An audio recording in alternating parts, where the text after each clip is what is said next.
ጤና ይስጥልኝ እንደምን ከርማችኋል? ፕሮግራሙን ለመጀመር እንደተለመደው በጸሎት እንጀምራለን። በስመ አብ ወወልድ ወመንፈስ ቅዱስ አሐዱ አምላክ። አባታችን ሆይ በሰማይ የምትኖር ስምህ ይቀደስ፣ መንግስትህ ትምጣ፣ ፈቃድህ በሰማይ እንደሆነች እንዲሁም በምድር ትሁን። የዕለት እንጀራችንን ዛሬ በደላችንን ይቅር በለን እኛም የበደሉንን ይቅር እንደምንል፣ አቤቱ ወደ ፈተና አታግባን ከክፉ አድነን እንጂ መንግስት ያንተ ናትና፣ ኃይል፣ ክብር፣ ምስጋና ለዘላለሙ አሜን። እመቤቴ ማርያም ሆይ በመልአኩ ቅዱስ ገብርኤል ሰላምታ ሰላም እልሻለሁ። በሐሳብሽ ድንግል ነሽ፣ በሥጋሽም ድንግል ነሽ። የአሸናፊ እግዚአብሔር እናት ሆይ ሰላምታ ላንቺ ይገባሻል።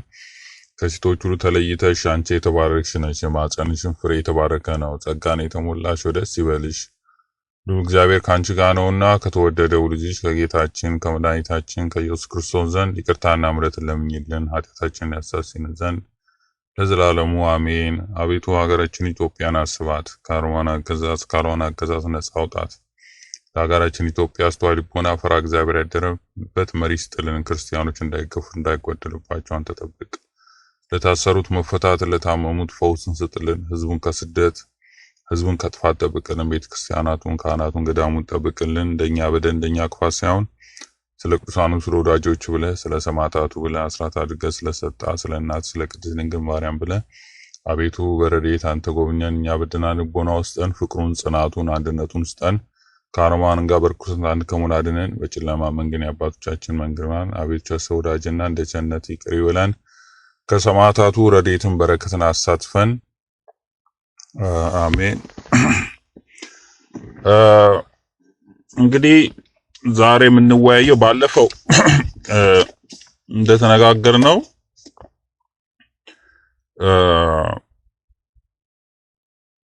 እንዴት ነው ወደ ፊት መሄድ ያለብን ነው። ወደኋላ መመለስ አልፈልግም። እንግዲህ ከዓመት በላይ ዶክተር አብይም ከመምጣቱ በፊት ስልጣን ላይ ከመውጣቱ በፊት የተናገርናቸው ቪዲዮዎች አሁን እየሆኑ ምንም እንትን የለውም። ስለዚህ ማስጠንቀቂያ ነበር፣ ንግግሮች ነበር፣ እንዲህ ቢሆን ነበሩ እንዳለ ሁላችሁም የሰማችሁት ነው። አዲስ ነገር የለም። ወደኋላ ቪዲዮውን ገብታችሁ ብታዩት ጀዋር ለፍርድ ይቅረብ ቆይቷል በጣም። ምን መደረግ አለበት፣ ምን ያደርጋሉ፣ ምን ወደፊት ይሆናል፣ ሁሉ ነገር ተነግሯል። እንግዲህ ያልተነገረ ነገር አይደለም እየሆነ ያለው። በዚህ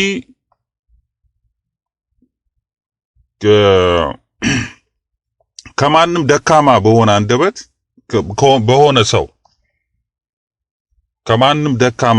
ሰው ኃጢአተኛ በደለኛ በሆንኩ በእኔ አማካኝነት ቢረባም ባይረባም ብቻ ብዙ ነገር ተነጋግረናል በዚህ እንትን ላይና አንዳንድ ማረም የምፈልጋቸው ንግግሮች አሉ። አሁን በሚከሰቱት ነገሮች፣ ግድያዎች፣ በሚፈጠሩ ነገሮች ማለት ነው። አንድ ነገር አለ። በትክክል መድኃኒቱን ወይም የበሽታው ማንነት በትክክል ካላወቅነው መድኃኒቱን ማግኘት አንችል። የአንድም በሽታ ምንነት በትክክል ካልታወቀ መድኃኒት ሊገኝ አይችልም። አሁንም ለኦርቶዶክሳዊ ማስተላለፈው መልእክት ንስሐ ማለት ለኔ ይሄ ነው።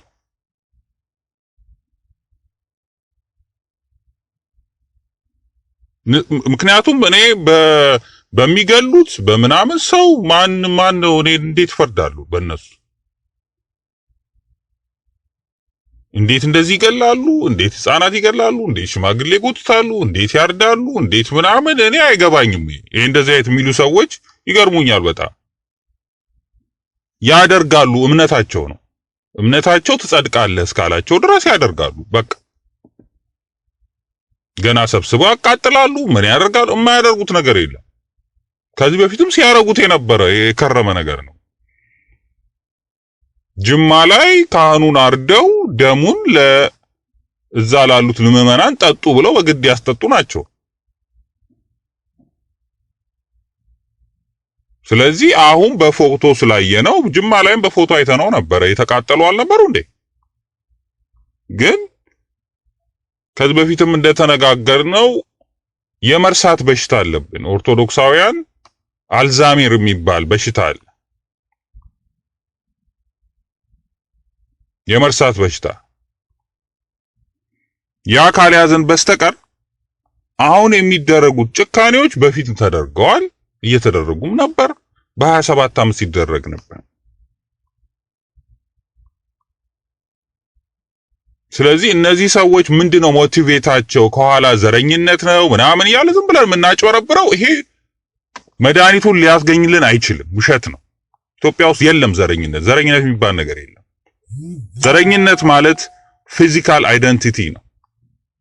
እነዚህ ሰዎች ኢትዮጵያኖች ናቸው። ምንም በዘራቸው ኢትዮጵያኖች ናቸው። መለያየት አንችልም። አንድ አይነት መልክ ያለን ሰዎች ነን። ጉዳዩን የቋንቋ ጉዳይ አይደለም። ውሸት ነው። ቋንቋ መከለያ ነው። ለነ ጀዋር መከለያ ነው። ጀዋር ኦሮሞ ነው አይደለም። ሳውዲ የመናዊ ነው። ግን መጠቀሚያ ነው።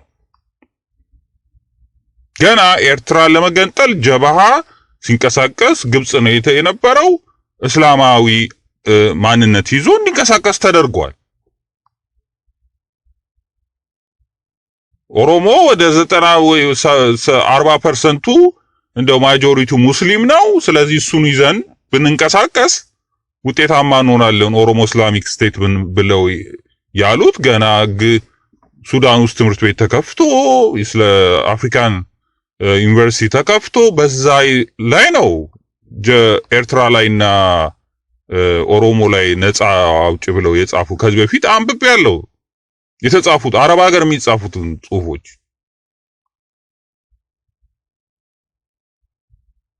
የቋንቋ ነው የብሔር ነው የምናም የሚባል ነገር የለም። ስለዚህ ነው አሁን በሽታውን በትክክል ካላወቅን በሽታውን አይደንቲፋይ ካላረግ ነው መድኃኒቱንም አናገኝለት። አንዳንዶቻቸው ለራሳቸው ፖለቲካ ግብአት ሊወስዱት ይፈልጋሉ። የቤተ ክርስቲያን እውነቱን እውነት ካላልን መፍትሄ ልናገኝ አንችልም። የቤተ ክርስቲያን ሰበካ ጉባኤ ሊቀመንበር የነበሩት ወይ አባል የነበሩት ሰው እስከ ልጃቸው ሲገደሉ በሃይማኖታቸውና በአማራነታቸው ነው የተገደሉት ብሎ በምን አወቀ?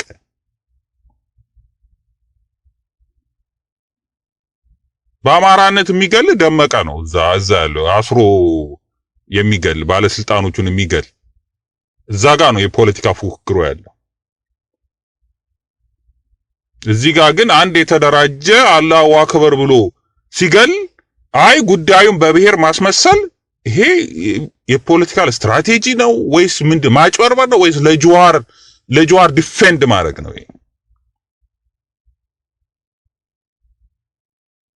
ጀዋር የእስልምና ማንነቱ ወይም አክራሪነቱ እንዳይታወቅበት ዲፌንድ ያደርጋል፣ ይከለክላል። ጉዳዩ በብሔር እንዲሆን ይፈልጋል። ያ ነገር ሃይማኖታዊ ሆኖ እንዲቀጥል አይፈልግም እሱ። ምክንያቱም በዛ ውስጥ ነው የተሸፈነው፣ በብሔር ውስጥ ነው የተሸፈነው፣ በዛ ውስጥ ነው የተከለለው። እንዲወጣ አይፈልግም።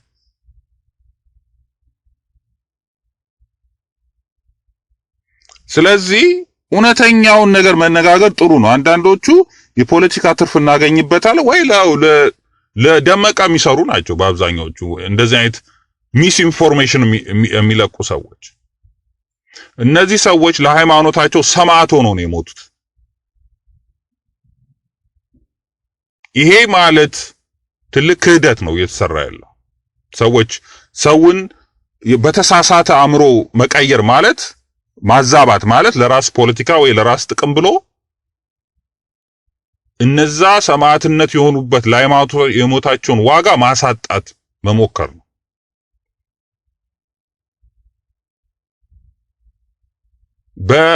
በኤትኒክስ አማራ በመሆኑ አንድ ሰው ይገደላል? አዎ ይገደላል። ኦርቶዶክስ በመሆኑ አንድ ሰው ይገደላል? አዎ ይገደላል። ኦሮሞ ሊሆን ይችላል፣ ጉራጌ ሊሆን ይችላል፣ ማንም ሊሆን ይችላል። ይሄ ነው እየሆነ ያለው።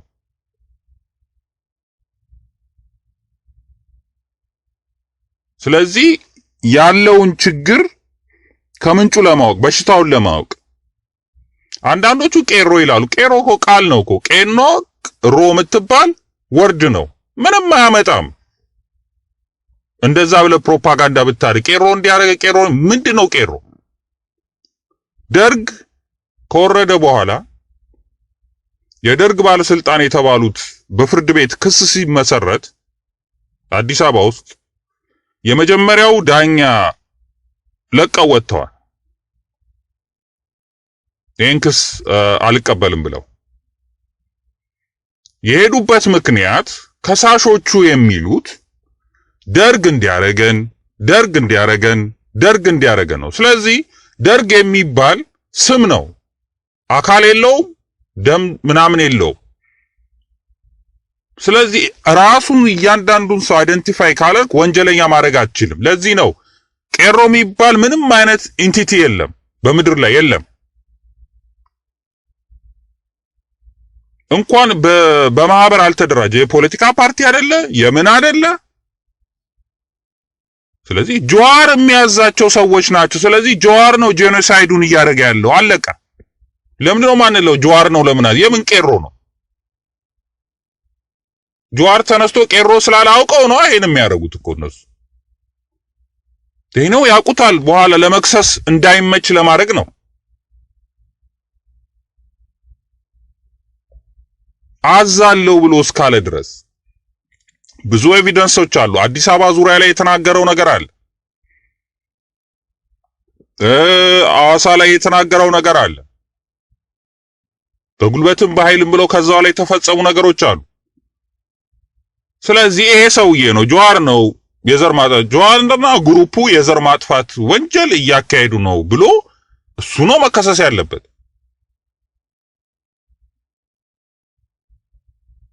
እሱ ደግሞ ተከታዩት አደገኛ እስላሚስት ጽንፈኛ ኦሮሞዎች ናቸው። ኦሮሞ እስላሚክ ስቴት ማቋቋም የሚፈልጉ ናቸው። አለቀ። ይሄ ነው ዋናው ዓላማው። እየተጋጩ ያሉት ከክርስቲያኑ ጋር ነው። ይሄ ነው እውነቱ። ያንተ የትም የማይደርስ ፖለቲካ ብለ ውሸት መዋሸት ችግሩ መፍትሄ እንዲያመጣ ያደርገው። አንዳንዶች ወጥተው ዝም ብለው የማይሆን ነገር ሲቀበጣጥሩ ስለምንሰማ ነው። ይሄ ማለት ለችግሩ መፍትሄ የሚያመጣ አይመስለኝም። ክርስቲያኑ ማደናበር ጥሩ አይደለም። እኛ ቅዱሳን የምንላቸው እነ ቅዱስ ጊዮርጊስ ሌሎቹም ቅዱሳን ሄደው በሃይማኖታቸው ነው ሰማዕትነት የተከፈሉት። ግን ጊዮርጊስ ሌላ ማንነት የለውም ማለት አይደለም።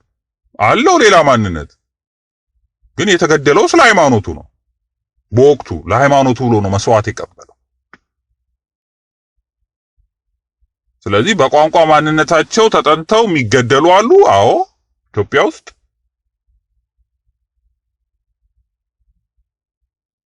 በሃይማኖታቸው ደግሞ የሚገደሉ አሉ። ይሄን ግልጽ ማድረግ አለብን። ያለበለዚያ ጀዋርን ከቨራፕ ለማድረግ ጉዳዩን የኤትኒክስ ብቻ አስመስሎ ለማሳየት፣ ምክንያቱም ብዙ እንትን የለውም፣ ትኩረት የለውም በዓለም ደረጃ። የሞቱትንም ሰማዕትነታቸውን ዋጋ ማሳጣት አያስፈልግም። ይሄ ትክክለኛው ነገር መቅረብ አለበት። ስለዚህ ቄሮ የሚባል በህግ የሚታወቅ ምንም አካል ስለሌለ እነሱ አውቀው ነው ቄሮ የሚሉት። ጀዋር ተነስቶ ቄሮ ሊል ይችላል። ለማ መገርሳ ተነስቶ በቄሮ ነጻ የሚባል ነገር የለም። ሆን ብለው ነው ይሄን የሚያደርጉት። ግለሰብ ነው ወንጀለኛ የሚሆን። ስለዚህ ወይኔ ዓለም አቀፍ የጄኖሳይድ እንትን ስትሄድ መተ ቄሮ ነው እንዲያረገን ብትን የትኛው የታለ ቄሮ ነው የሚለ ስም መስሎት የሰው ስም ወይ ቡድን መስሎት። ስለዚህ ጀዋር የሚያረገውን ጀዋር ነው ማለት ነው። ጀዋር ነው እያረገ ያለው። ውጡልኝ፣ እንዲበሉልኝ፣ እንዲሊሆን ነው እንዲያለው ጀዋር ነው። እነዚህ ደግሞ ጀዋራውያን የሚከተሉትበት ምክንያት በሃይማኖቱ ምክንያት ሌላ አይደለም። ኢትዮጵያ ውስጥ ማምጣት የፈለገው አስቀድሞ ግብጾች ፕላን ያደረጉት አረቦች ፕላን ያደረጉት ኦሮሞን ገንጥሎ ኦሮሞ እስላሚክ ስቴት የማቋቋም ነው። ይሄ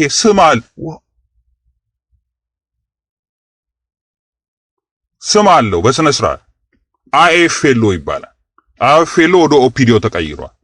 ኦፒዲዮ ውስጥ 27 ዓመት ቤተክርስቲያን ሲያቃጥሉ የነበሩት ሲያስገደሉ የነበሩት እነ ጁነዲን ሳዶ የዛ አባሎች ናቸው። ቃስ በቃስ እያሉ የደርግ ወታደር የነበሩትን አወጧቸው ከስልጣን። አዳዲሶቹ ወጣቶቹ ግን በሙሉ አክራሪዎች ናቸው። የአይኤፍኤልኦ አራማጆች ናቸው። ወሃቢያ ናቸው። አንዳንድ ወሃቢያ ነው ይከፋዋል። that's the truth እውነት ነው። ጅማ ውስጥ እኔ በሄድኩ ጊዜ ወሃቢያ ነው የነበረው። አይቻለሁ እኔ የነበረውን እንቅስቃሴ በወቅቱ።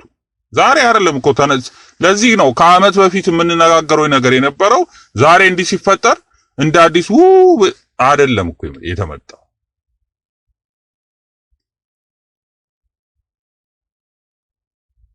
ስለዚህ በስነ ስርዓት ይሄን እንቅስቃሴ ሲያራምዱ የነበሩ ናቸው። ዛሬ ስልጣን ላይ ወጡ። ያ የነበራቸውን ዓላማ ነው በፕራክቲስ እያደረጉ ያሉት። ያን 27 ዓመት ሲያደርጉት በኦሮሚያ ክልል ብቻ ተወስኖ የነበረውን ነገር ወደ ጋድ ወደ አዲስ አበባ ምናምን እያመጡ ወደ ናዝሬት ምናምን ወደ መሀል ሀገር ወደ ሸዋ ይዘውት የመጡት ጅማ ውስጥ ሲያደርጉት የነበሩት አሩሲ ውስጥ ሲያደርጉት የነበሩት እነ ጁነዲን ሳዶ አሁን ወደ ሸዋ ምናምን ይዘውት መምጣት ጀመሩ። ይሄ ነው ያለው ነገር እና አሁንም ይቀጥላል። እነሱ የሚያስቡት ነገር እስካልሆነ ድረስ ይቀጥላል። እኛ እስከፈቀድንላቸው ድረስ እኛ ነን የፈቀድንላቸው እንዲገሉ እንዲያርዱ ምናምን የፈቀድንላቸው እኛ ነን። እነሱ ዓላማቸው ነው። ምንም ማድረግ አይችሉም። ወደ ደስተኞች ናቸው። በሚያደርጉት ነገር ሁሉ በጣም ደስተኞች ናቸው እነሱ።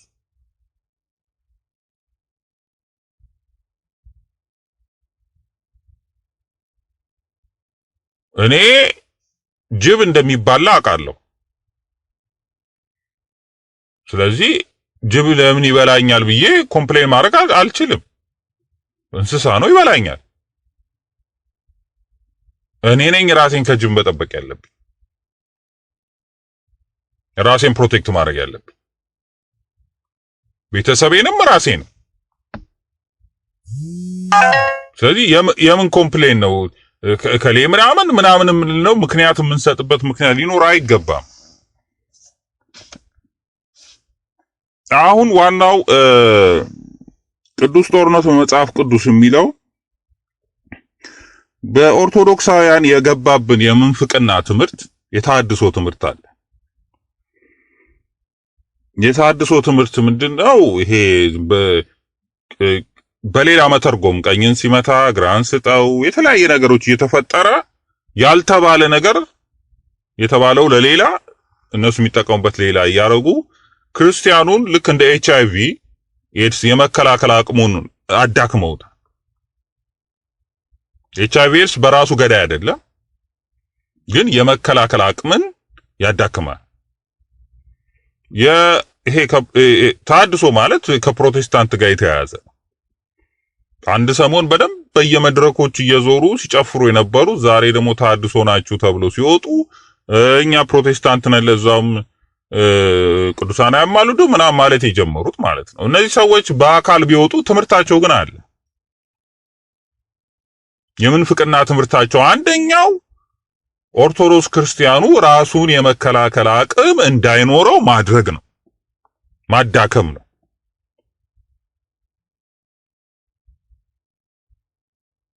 በሐሰተኛ ስብከት፣ በውሸት ስብከት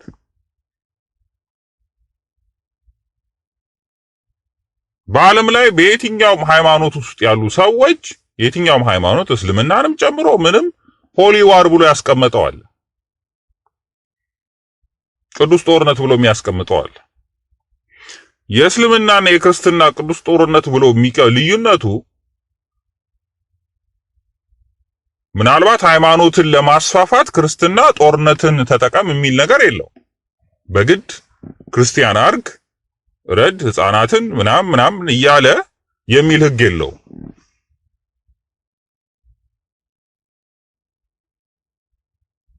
ምናልባት ብዙ ጊዜ እንደሚባለው የእስልምናው ግን እንደዚህ አይነት ህግ ሊኖረው ይችላል። ዓለም ላይ ብዙ ጊዜ እስልምና የተስፋፋው በኃይል ነው፣ በጉልበት ነው የታወቀ። ክርስትና በጉልበት አልተስፋፋ፣ በኃይል አልተስፋፋ። ኢትዮጵያ ውስጥም ጨምሮ በምንም አሁንም እየተስፋፋ ያለው ኢትዮጵያ ውስጥ በጉልበት አይደለም። ጋምቤላ ውስጥ እየተጠመቁ ያሉት በራሳቸው ፍቃድ ነው፣ በጉልበት አይደለም። ተሰብስበው በአንዴ ምግባር እያዩ የሰዎችን ምግባር እያዩ ነው የተጠመቁት።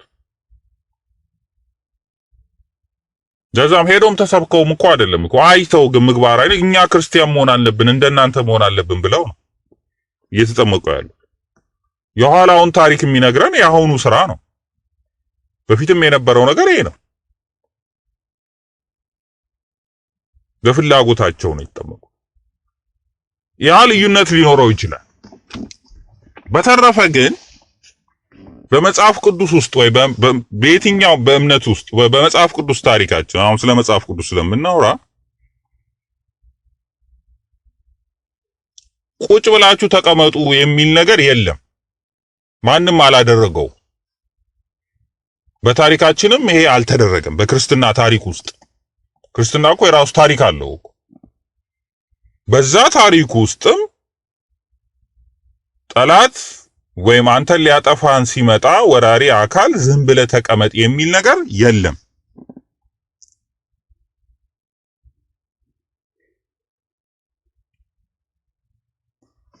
ከዛ በተረፈ ግን ዝም ብሎ ዛሬ ነው በእንግሊዘኛ ማብሬ የጻፍኩት አርስቱን ሆሊ ዋር ኢን ዘ ባይብል ብላችሁ መጽሐፍ ብትገቡ ያልተጻፈ መጽሐፍ የለም። ያልተጻፈ መጽሐፍ የለም።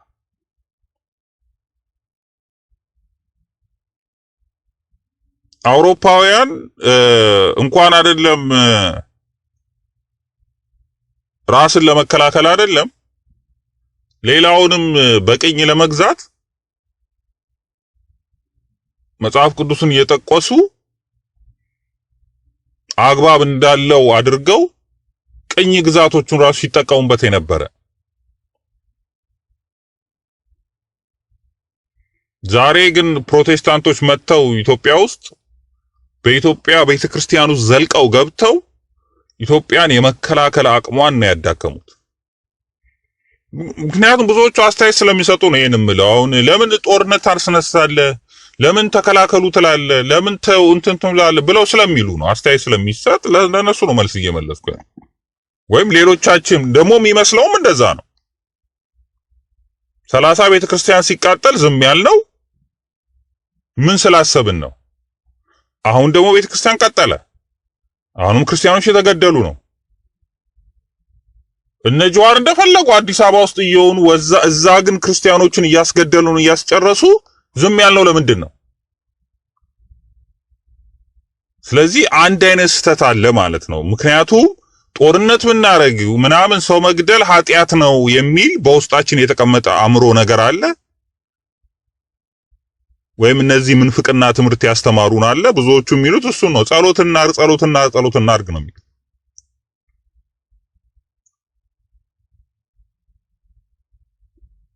እና እስቲ ከመጽሐፍ ቅዱስ የመጀመሪያውን አብርሃምን እናንሳ። አብርሃም ጦርነት አድርጓል፣ ተዋግቷል። ይሄም ሎጥ ወንድሞቹን ሲይዙበት በቤቱ የነበረውን ሎጥን ከሰዶምና ገሞራ ከወጣ በኋላ ይዘውት ነበር። እንደ ባሪያ አድርገው አስረውት በነበረ ጊዜ እሱን ሊያስፈታ 300 ወታደር ይዞ ሄዶ ተዋግቶ አብርሃም ስላሴን የተቀበለ፣ አብርሃም ከስላሴ ጋር ፊት ለፊት የተነጋገረ፣ አብርሃም ሄዶ ተዋግቶ ነፃ አውጥቶታል ወንድሙ። ያ ጦርነት ነው። ለምን? ወንድሙን በግድ ስለወሰዱበት። ጦርነትን መጥፎና ጥሩ የሚያደርገው ነገር ምክንያቱ ነው። አብርሃም የሰውን ንብረት ለመዝረፍ አይደለም ሄደው። አብርሃም ሰውን ለመጨቆን አይደለም ሄደው። ንጹሃንን ደም ለማፍሰስ አይደለም ሄደው። በግብታዊነት በጉልበት ወንድሙን አስረው ባሪያ ሊያደርጉት ስለሆነ ወንድሙን ነፃ ለማውጣት ብሎ ነው የተዋጋው። ስለዚህ አንድ ጦርነትን መጥፎ ነው የሚያስብለው ነገር፣ ኃጢአት ነው የሚያስብለው ነገር፣ በደል ነው የሚያስብለው ነገር የጦርነቱ ምክንያት ነው። ምክንያቱ ወሳኝ መሆን አለበት።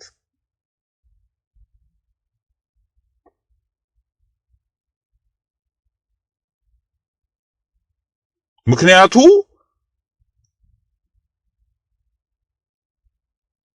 ትክክለኛ ካልሆነ ግፍ ከሆነ ያ ኃጢአት ነው። ማንኛውንም ጦርነት ሌሎችን ለመግዛት ቅኝ ለማድረግ ባርነት ለማድረግ የሚደረግ ማንኛውም አይነት እንደዚህ አይነት ወረራ አይነት ከሆነ እንደዚህ አይነት ወረራ ኃጢአት ነው። በተረፈ ግን ልክ እንደ አብርሃም እግዚአብሔር ይህን በማድረጉ አልተቆጣውም። ምክንያቱም ትክክለኛ ስለሆነ አልበደለበትም፣ ኃጢአትም አላደረገበትም። መጽሐፍ ቅዱስም ይህን ታሪክ ሲያስቀምጥልን በበጎ ጎኑ ነው እንጂ በመጥፎ ጎኑ አይደለም። ስለዚህ እኛ ከየት የተማርነው ነው? ሰዎች ሲታሰሩ በ40 ቀን በ80 ቀን ስንጠመቅ ወንድሞቻችን እህቶቻችን ሲታረዱ ሲገደሉ ዝም ብለን የምንቀመጥበት ምክንያት ወይም አርፋችሁ ተቀመጡ የሚባል ምክንያት እንዴ? አብርሃም እኮ እግዚአብሔርን ያነጋገረ እኮ። እኛ ከኃጢአተኞቹ ከበደለኞቹ ይልቅ አብርሃም እኮ ለእግዚአብሔር ቅርብ ነው። ለምንድን ነው እግዚአብሔር ጸሎት አድርጎ እሱን ነፃ አውጣልኝ ለምንድን ነው ያላለው? ሎጥን ነፃ አውጣልኝ ለምንድን ነው ያላለው?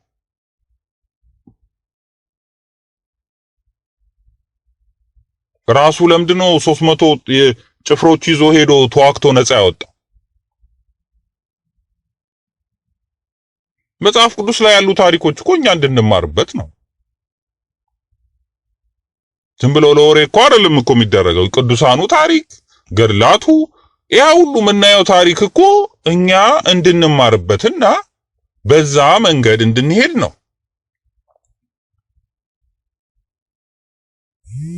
እንጂ ከዛ ዝም ብሎ ተጽፎ ያን ታሪክኛ ዝም ብለው እንትን እንድናረገው አይደለም። ስለዚህ ለእግዚአብሔር የሚቀርበው አብርሃም ነበረ ከኛ ይልቅ። ምክንያቱም ፊት ለፊት ነው እግዚአብሔር የሚያነጋግረው። ከአብርሃም ሰራዊት ይልቅ የእግዚአብሔር ሰራዊት ይበልጣል። ስለዚህ አብርሃም የተሻለ ነው። ስለዚህ እንደው እዛ አንደርስም፣ እንኳን ምንም ጫፉ ላይ አንደርስም። በምግባርም በምንም ሃይማኖት አብርሃም በሃይማኖት እኮ የተፈተነ ሰው እኮ ነው። ለእግዚአብሔር ፍቅሩን ያሳየ ልጅን መስዋዕት አደርጋለሁ ብሎ ለእግዚአብሔር ያቀረበና ፍጹም ፍቅሩን ያሳየ በምግባር ያሳየ ሰው ነው።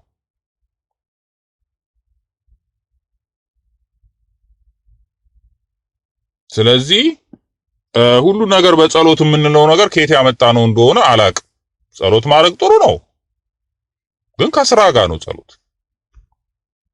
ዝም ብሎ አርፎ ተቀምጦ አይደለም ጉልበት እያለ።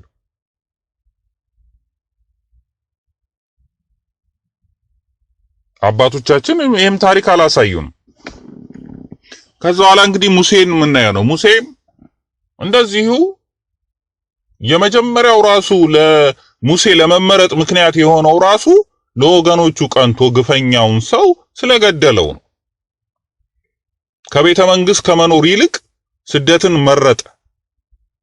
ከራሱ ይልቅ ለወገኖቹ ቀናተኛ ሆኖ የመጀመሪያ ያደረገው ለዛው ያ በግፍ የሚያንገላታው የነበረውን በግፍ ሲገርፈው የነበረውን በግፍ ሲደበድበው የነበረውን ገሎ ነው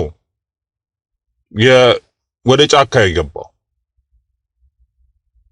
እንዳላየ ሆኖ ቤተ መንግስት መቅረት ይችል ነበር።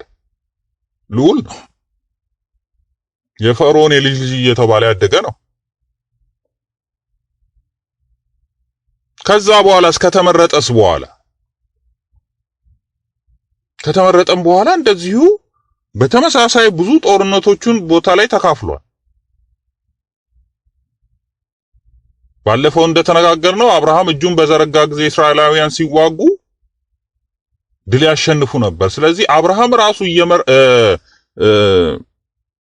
ሙሴ ራሱ እየመራቸው የነበሩ ብዙ ጦርነቶችን እስራኤላውያን አድርገዋል። የከነዓን ምድር ኢየሩሳሌም እስከሚወርሱ ድረስ።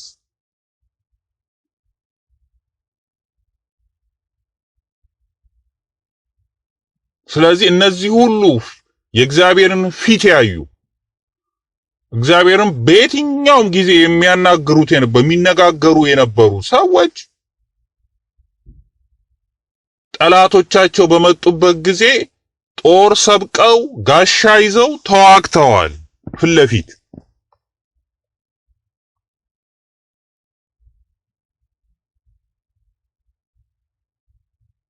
ተዋግተዋል። እግዚአብሔር ረድቷቸዋል። አዎ እምነት ስላላቸው እግዚአብሔርን ይዘው ነው።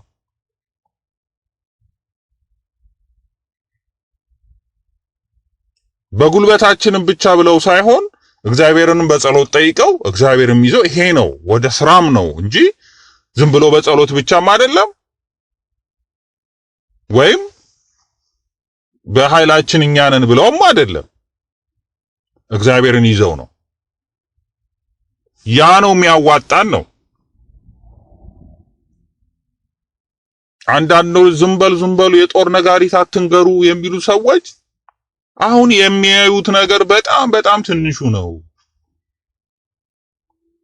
ከዚህ የባሰ እንዳይመጣ የሚሉት ነገር ከዚህ የባሰ ይመጣል። እነሱ እኛን ለመግደል ወደኋላ አይሉ።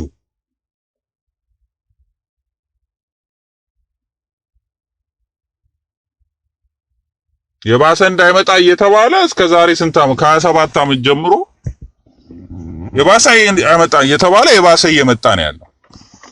ስለዚህ አሁንም የባሰ እንደሚመጣ አውቆ አንድ ቦታ ላይ መቆም አለበት ብሎ ክርስቲያኑ አሁን አባቶች እየተናገሩ ያሉት እስካሁንም ለዛውም እኛንን ያዳከምናችሁ ተው ሰላም ነው ምናምን እያለን እስካሁን በኋላ ግን ህዝቡ ራሱ መከላከል አለበት ብለው መናገር እየጀመሩ ነው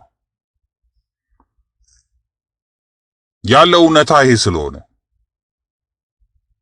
የምንለው በምድር ላይ የምንለው ሰላም የሚባል ነገር የለም። አሕዛብ ሰላም ሊሰጡን አይችሉም። የማያምኑ ሰዎች ሰላም ሊሰጡን አይችሉም። ይሄ ማመን አለብን። እኛ ሰላም እንሰጣቸዋለን እንጂ እነሱ ሰላም አይሰጡም በፍጹም።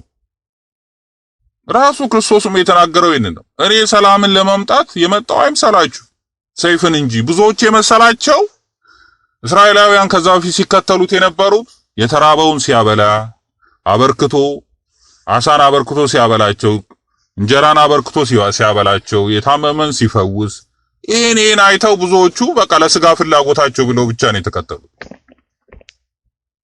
በቃ ምን ችግር አለ እንዴ ሲያበላን፣ ከተራብን የሚያበላን፣ ከተጠማን የሚያጠጣን፣ ብንታመም ይፈውሰን፣ መሪ ካገኘን ምን ያበቃ ሌላ ቤታችን መኖር ምን ያስፈልጋል? እሱ መከተል ነው እንጂ ያሉ 5 ገበያ ተከተሉ። ሁሉም ኑሮ አልጋ ባልጋ ፌሽታ በፌሽታ መስሏቸዋል። አይደለም ማለት እኔ ሰላምን ለማምጣት የመጣው አይምሰላችሁ ሰይፍን እንጂ አላችሁ። ስለዚህ በ40 ቀን በ80 ቀን ስንጠመቅ ሰይፍ እንዳለ ማመን አለብን። ስለኔ በአሕዛብ ፊት የተጠላችሁ ትሆናላችሁ። አለቀ።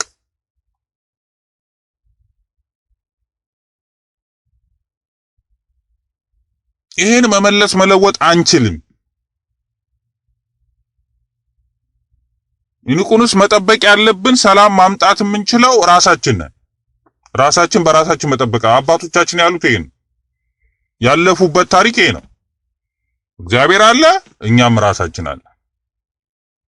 ብንሞት እንሞታለን፣ ብናሸንፍ እናሸፋ፣ ብንሞትም ለእግዚአብሔር ነው፣ ብንኖርም ለእግዚአብሔር ነው።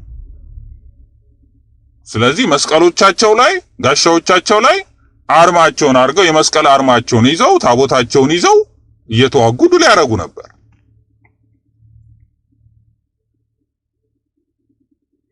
እንጂ ዝም ብሎ ተቀምጦ አይደለም። ጸሎት አለ፣ ራስ ጸሎት አለ፣ ስርዓት እኮ አለ እኮ። ዝም ብለን በግምት እኮ የምንኖር ህዝቦች እኮ አልነበርንም እኮ።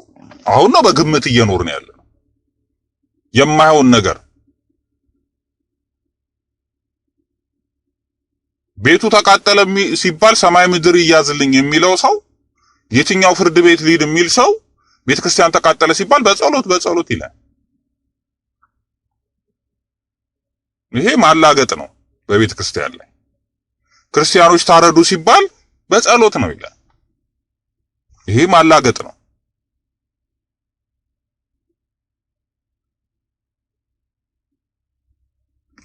አባቶቻችን አይደለም እዛው ሀገር ውስጥ አይደለም ከሀገር ተሻግረው አፄ ካሌብ ዳግራን የተባለ ሀገር ተሻግረው ሄደው ነው ክርስቲያኖች ሞቱ ሲባል ነፃ ለማውጣት የሚሄድ ባህር ተሻግረው እንኳን አይደለም ሀገር ውስጥ።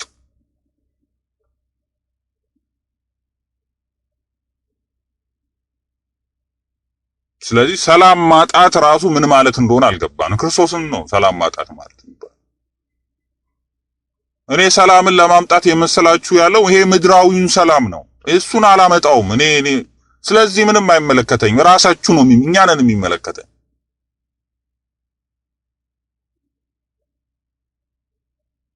የራሳችን ፍቃድ ከሌለ ምንም ሊያደርግ አይችልም። የኛ ፍቃድ መኖር አለበት። ይሄን ሰላም ከፈለግን እኛ ነን። እሱ ግን ሰላም ሊያመጣ የመጣው ዘላለማዊውን ሰላም ነው። እሱን በማመን የምናገኘውን ሰላም ነው እሱ ይዞት የመጣው።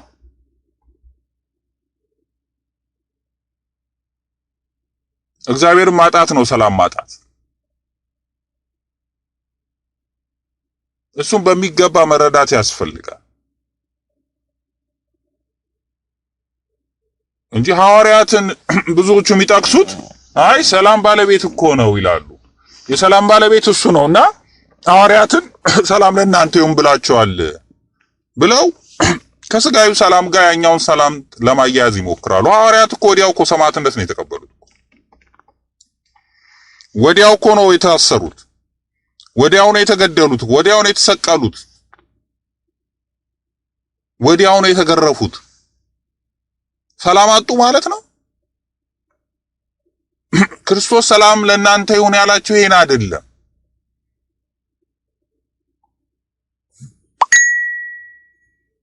ለ5500 ዓመት ሰው ከእግዚአብሔር ጋርም ሆነ አልኖረም ወደ ሲኦል ነበር የሚወርድ የነበረው። የዛን ነፃነት ነው ያወጀው። ካሁን በኋላ በእኔ የሚያምን ሁሉ ወደ ሲኦል አይወርድም። ስለዛ ነው እየተነጋገረ ያለው። ስለ አዳም ነው እያወራ ነው። ሄዶ እኮ በምድር ላይ ለሐዋርያት ብቻ አይደለም እኮ በሲኦልም እኮ ሄዶ እኮ ነው ያለው። ሁሌ በቅዳሴ ላይ እንናገረው የለ እንዴ? በሲኦልም ወርዶ ሰላም ለእናንተ ይሁን አላቸው። ከሲኦል ያሉትን እና አዳምን ሌሎች ቅዱሳንም ሁሉንም አወጣቸው። ሰላም ለእናንተ ይሁን ብሎ ያን ነው ሰላም እየተባለ ያለው እንጂ ይሄ ስለ ስጋዊ አይደለም። እሱንማ ከዛው ለክርስቲያኖች መከራውን በደንብ አይተውታል። የዛም ሰላም አይደለም የመጣውት ብሎናል። ዘመነ ሰባታት የሚባለው 380 ዓመት ሙሉ ሲዋጉበት የነበረው እኮ ሲሞቱበት፣ ሲሰቀሉበት፣ ሲታረዱበት ሮማውያን ጭካኔያቸውን ሲያሳዩባቸው የነበረው እኮ ነው። ክርስቲያን ሆነን አሕዛቦች ዝም ብለው ያኖሩናል ብላችሁ አስባችሁ ከሆነ ተሳስታችኋል። እኛ እናኖራቸዋለን። እነሱ ግን አያኖሩንም። ባገኙት አጋጣሚ እኛን መግደል ነው የሚፈልጉት። እኛን ማረድ ነው የሚፈልጉት። ቤተክርስቲያናችን ማቃጠል ነው የሚፈልጉት። ይሄ ነው ታሪኳ የቤተክርስቲያን። እውነቱን መቀበል አለብን። የኢትዮጵያም ታሪክ ይሄ ነው። የቤተክርስቲያናችንም ታሪክ ይሄ ነው። በዓለም ላይ ያለው ባገኙት አጋጣሚ ኮሽ ባለ ቁጥር ይሄን ነው የሚያደርጉት። ቶሎ ብሎ ቤተክርስቲያን ማቃጠል፣ ክርስቲያን መግደል። ሰይጣን ዓላማውን አይዘነጋም። ለምን ይዘነጋል? ስለዚህ በእነሱ ላይ አድሮ ሰው ባዶ ሆኖ መኖር ስለማይችል አይችልም። ማንም ሰው ባዶ ሆኖ መኖር አይችልም። ስለዚህ ባገኘው አጋጣሚ መግደል፣ ማረድ ነው የሚታያቸው። ስለዚህ ያለው ሁኔታ ይሄ ነው። ስለዚህ አባቶቻችን ጸሎቱንም እግዚአብሔርንም ይዘው ግን ይዋጉ ነበር። ጦርነቶችን ያደርጉ ነበር። ቅዱስ ጦርነት የሚያስባለው ትክክለኛ ጦርነት ስለሚያደርጉ ነው። ትክክለኛ ውጊያ ስለሚያደርጉ ሕግ አለው፣ ስርዓት በጽሁፍ የተጻፈ ከዚህ በፊት ተነጋግረናል። ጦርነታችሁ ቅዱስ እንዲሆን እግዚአብሔር እንዲረዳችሁ ማድረግ ያለባችሁ ይሄ ነው ብሎ አስቀምጧል። ንስሐ ያልገባ ንስሐ መግባት አለበት። የሚፈራ ካለ ወደ ጦርነቱ መሄድ የለበትም። ፈሪ ሰው እኮ ምንም አያስፈልግም እኮ ሲጀመር። ፈሪ ሰው ለራሱ ብዙ ምክንያት ሊያመጣ ይችላል።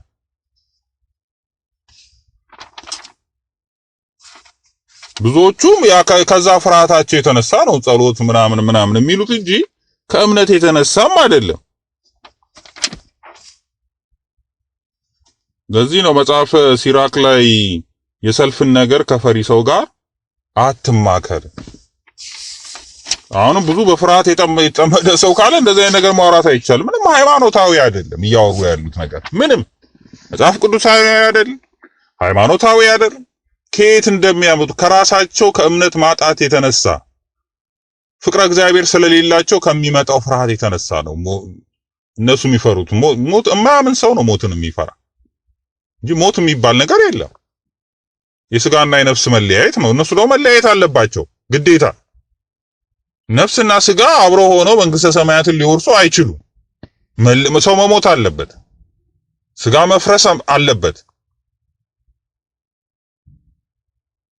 አዳም አፈርነና ወደ አፈር ትመለሳለህ ተብሏል። ስለዚህ ያ ተግባራዊ መሆን አለበት። ያኛው አዳም መሞት አለበት፣ ሁለተኛው አዳምን ለማግኘት ማለት ነው። ክርስቶስ የአዳም ምሳሌ የሆነበት ምክንያት ለዛ ነው። ምክንያቱም ሁለተኛው አዳም በትንሣኤ ተነስቷል። ያኛው አዳም ግን ፈርሷል። አዳም አፈርነና ወደ አፈር ትመለሳለህ የተባለው ለዛ ነው። ሁለተኛው አዳም ግን ትንሣኤ ሆኗል። ስለዚህ ሁለተኛውን አዳም ለመምሰል ግዴታ መሞት አለበት። ለዚህ ነው እሱም የሞተው በስጋው። ለዚህ ነው ስጋ መልበስ ያስፈልገው።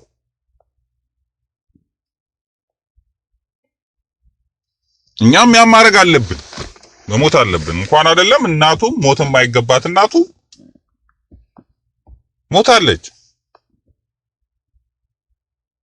እኛም በዛ የማይቀርልን ስለሆነ ያን ማመን አለብን። ስለዚህ ሕያውነትን ለማግኘት ግዴታ መሞት አለብን። የምንሞትበት ደግሞ ምክንያታዊ ቢሆን ጥሩ ነው። በተለይ ለሃይማኖት ሲሆን ትልቅ ዋጋ አለው። ስለዚህ አብርሃምም ሙሴ የመመረጡ ምክንያት ለዛው ያን ግፈኛውን ያጨቋኙን በመግደሉ ነው። ብዙዎች አትግደል የሚባለውን ሕግ ዝም ብሎ ያለ አግባብ ሲጠቀሙበት ይታያል። በዚህ አትግደል የሚለው ሕግ በነበረበት ጊዜ ዳዊት ጎልያድን ገድሏል። ለዛ ማን ረድቶት? እግዚአብሔር ረድቶት ጭራሽ ያ አሕዛቡን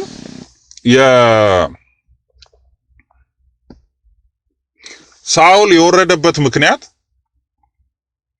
ሳኦል ከስልጣን ወርዶ ዳዊት የተመረጠበት ምክንያት ሳኦል ቀሎ የታየበት ምክንያት እና ዳዊት ብላቴናው ዳዊት የከበረበት ምክንያት ሳኦል የእግዚአብሔርን ትእዛዝ ባለመፈጸሙ ነው።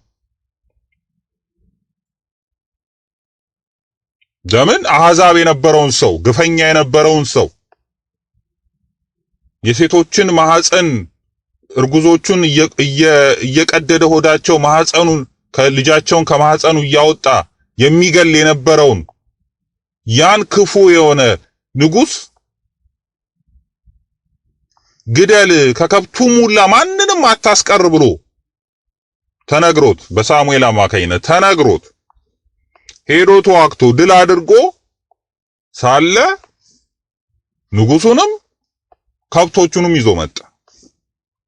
ሳሙኤል ባየ ጊዜ ምንድነው የከብት ድምጽ የሚሰማኝ? ይሄስ ማን ነው አለው። አይ የከብቶቹ ድምጽ ለእግዚአብሔር መስዋዕት ይሆናል ብዬ ነው። ይሄው እንደዚህ እኮ ነው የሚሉን።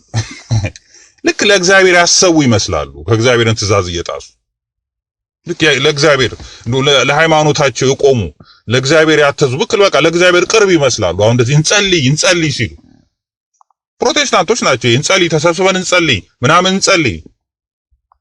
የኃጢአተኛ መስዋዕት እግዚአብሔርን ታጸይፏለች ነው የሚለው። መጀመሪያ ራሳችን ሕግ ፈጽመናል ወይ ማለት አለብን። የጸሎታችን ለምደዋል እንደዚህ ተሰብስበው የፕሮቴስታንታዊ ነገር ነው። እስቲ እናቶቻችን አባቶቻችን ይዩ፣ ጸሎታቸው በፍርሃት ነው የሚጸልዩበትም ምክንያት አላቸው።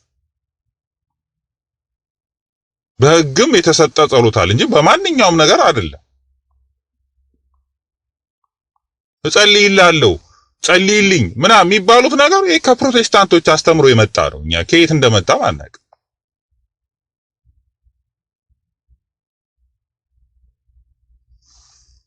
ስለዚህ ይመስላል አሁን ሳኦል እዚህ ጋር ለእግዚአብሔር ያሰበ ነው የሚመስለው። እግዚአብሔር ዝም ብሎ መስዋዕት የሚፈልግ ነገር እና ለእግዚአብሔር መስዋዕት ይሆናል። ለዚህ ነው ከብቶቹንም ይዤ የመጣሁት። እሱም ደግሞ ወደኛ እምነት መጥቶ ለኛ ጥሩ ወታደር ይሆናል ብዬ ነው የመጣው። ያ ግፈኛውን ያ ሕፃናቶችን ገና ከናታቸው ወድ እያወጣ ሲገል የነበረውን ግፈኛውን ሰውዬ አምጥቶ እምነት እንዲያምን አድርጎ ከዛ በኋላ ለኛ ወታደር ይሆናል ብሎ አመጣ።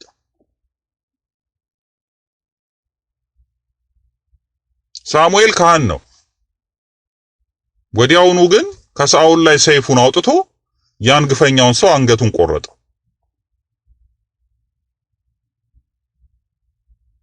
ከዛ ሳኦል ደነገጠ፣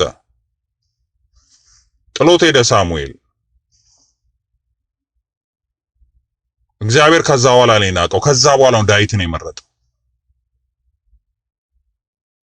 እንደዚህ አይነት ማጭበርበር ውስጥ ነው ያለነው አሁን እዚህ ምናያቸው ሰዎች እንደዚህ አይነት ማጭበርበር ውስጥ ለስጋቸው ፍላጎት ብቻ መኖር ስለሚፈልጉ ብቻ የማየውን ጥቅስ እየጠቀሱ ለእግዚአብሔር አማኝ የቤተ ክርስቲያን አዛኝ መስለው የጦርነት ነጋሪት አትጉሰሙ እንደዚህ ቢሆን እንደዚህ እያሉ ክርስቲያኑን ያዳክሙታል።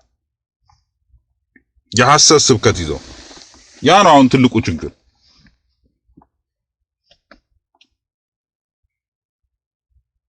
ስለዚህ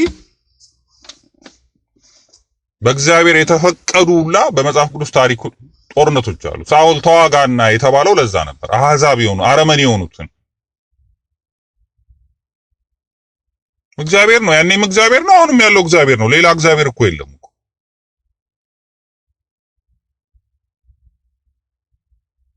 የምስራቹን ታሪክ ሌላ ነው፣ እሱን እንመጣበታለን። ከዛን ኢያሱ ነሙሴ ከዛ ኢያሱማ የተተካው ነው። ከዛ በኋላ ተነጋግረና ባለፈው አርበኛ ተብሎ የተጠራ ኢያሱ ነው። ከዛ በኋላ ዳዊትም ጎልያድን የገጠ ከዛ በኋላ ብዙ ጦርነቶችን አድርጓል። እነዛ ጦርነቶች ግን ቅዱስ ጦርነት ተብሎ የተመዘገቡ ናቸው በታሪክ። ምክንያቱም ሲጀመር መጽሐፍ ቅዱስ ውስጥ ነው ያሉት። መጽሐፍ ቅዱሱ የተባለበት ምክንያት ቅዱስ የሆነው የእግዚአብሔር ታሪክ የተጻፈበት ስለሆነ ነው መጽሐፍ ቅዱስ የሚባለው። መጽሐፍ ቅዱስን የቀደሰው በውስጡ ያለው ታሪክ ነው። በውስጡ ያለው ቅዱስ የሆነ የእግዚአብሔር ታሪክ ነው መጽሐፍ ቅዱስ የቀደሰው።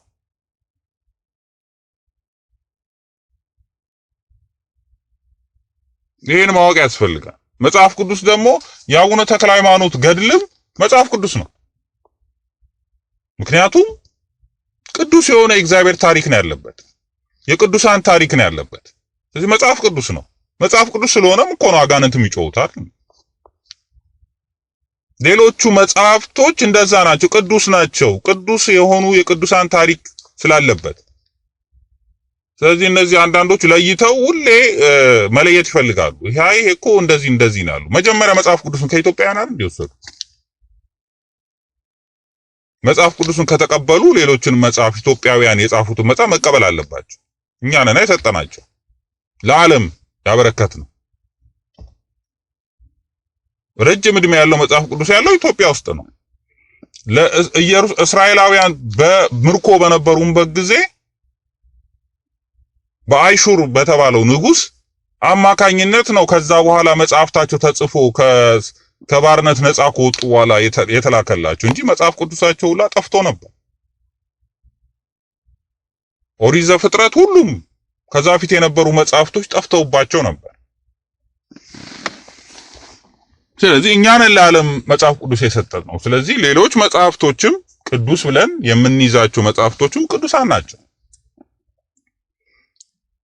ሰለሞንም ከዛ በኋላ ያለውን አንዳንዶቹ ምንድነው ይሄ ነገር ጦርነት የነበረው በኦሪት ነውና በአዲስ ኪዳን ግን ጦርነት የሚባል ነገር የለም ይላሉ። መጀመሪያ በአዲስ ኪዳንና በብሉይ ኪዳን ያለውን ልክ በሁለቱ መካከል ትልቅ ልዩነት ያለ ያስመስሉታል። ለዚህ ነው ለሕግ መገዛቱን የማይፈልጉት።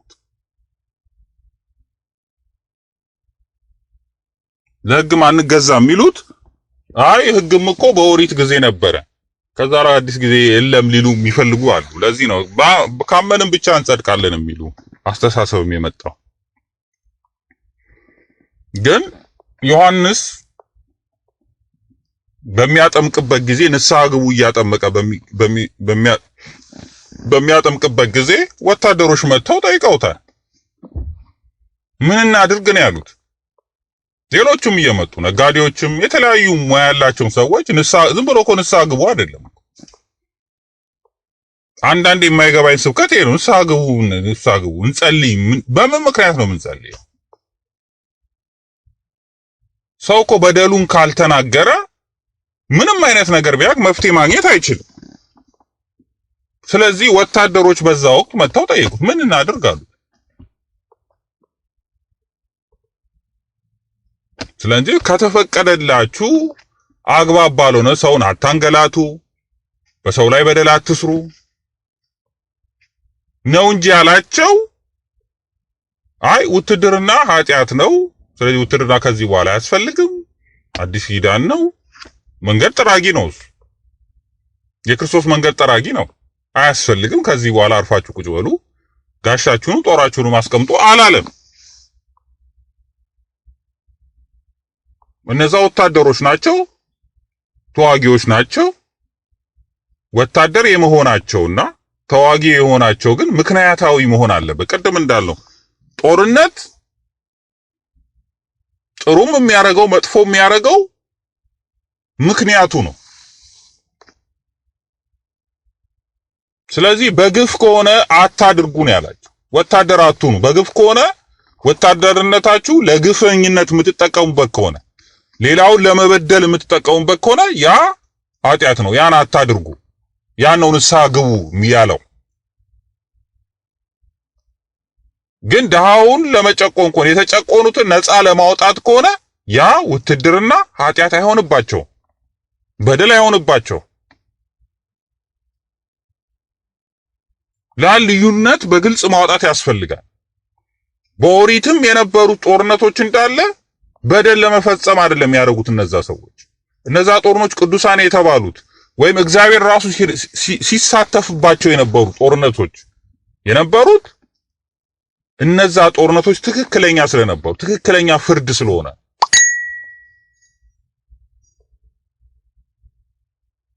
በግፍ ነው ያን እንዳናደርግ የተከለከለው። ቅዱስ ዮሐንስም ለክርስቶስ መምጣት መንገድ ንስሐ ግቡ እያለ ሲጠርግ የነበረው መንገድ ጠራጊ የተባለው የተናገረው ስለ ውትድርና የተናገረው ይሄንን ነው።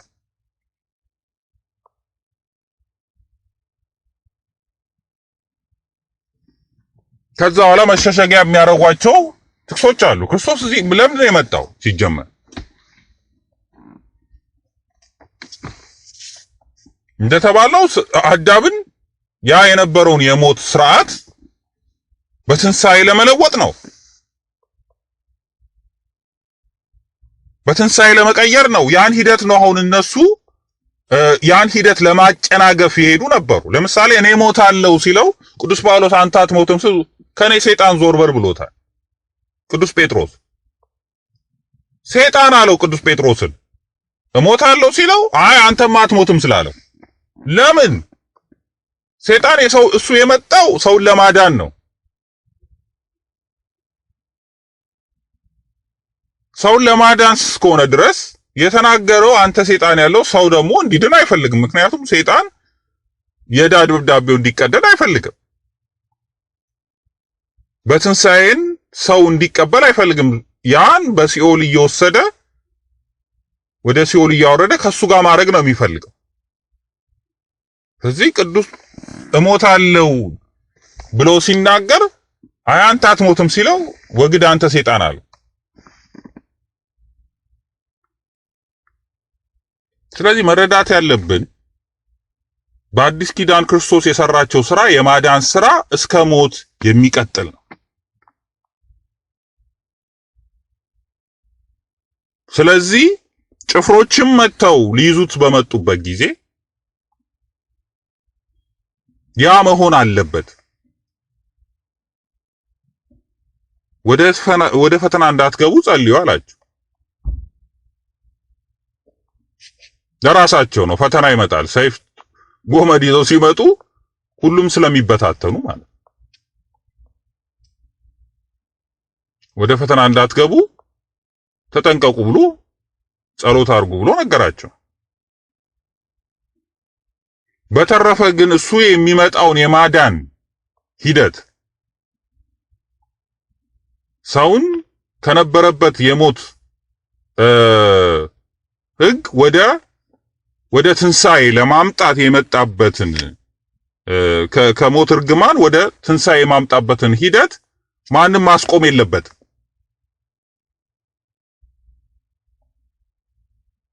ያ የእግዚአብሔር መልካም ፍቃድ ነውና ለዚህ ነው ራሱን በፍቃዱ አሳልፎ ሰጣቸው ይላል።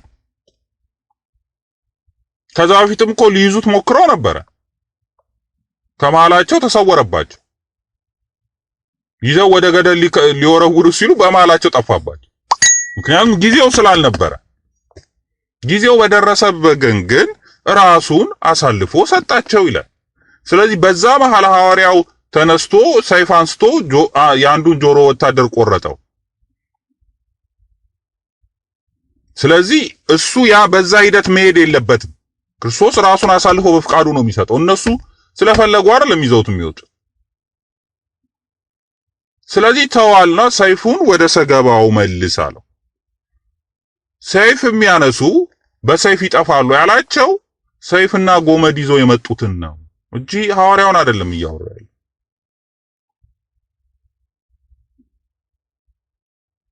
እነዛ ሰይፍና ጎመድ ይዘው የመጡት በኋላም በሰይፍ አልቀዋል። ምናልባት በመብረቅ ይጠፋሉ ቢል እሳት ከሰማይ ዘንቦ ይመጣሉ ቢል እኛም እንጠብቅ ነበረ። እነ ጀዋርን ከሰማይ እሳት አውርዶ እንዲበላቸው መብረቅ ወጥቶ እንዲበላቸው እንጠብቅ ነበረ። ያው እዛ ጋር እንደዛ ተብሎ ቢሆን ኖሮ ሰይፍ የሚያነሱ በመብረቅ ይጠፋሉ በእሳት ቢል ኖሮ አይደለም ያለው፣ በሰይፍ ይጠፋሉ ነው። ሰይፍ ቢያዙ በሌላ አካል ይጠፋሉ ማለት ነው። በኋላ ሮማውያን ሙሉ ለሙሉ እስራኤልን አጥፍተዋል። ያኔ የተናገረው። ስለዚህ የማይገናኝ ነገር ነው እየተናገረው ያሉት። አይ ሰይፍ አናነሳም፣ በሰይፍ የሚጠፉት ክርስቲያኑ ለመግደል እኮ ሰይፍ ያነሳሉ እነዚህ ፕሮቴስታንቶች ሲሉ የነበሩት ማለት ነው። እነሱ አይደል በእሳት የሚያቃጥሉት የነበረ አይደል? ደቡብ ውስጥ እኮ ሰውን በእሳት ሲያቃጥሉ የነበሩት ሲገሉ ክርስቲያኖች ሲገሉ የነበሩ ፕሮቴስታንቶችም ናቸው አንዶች።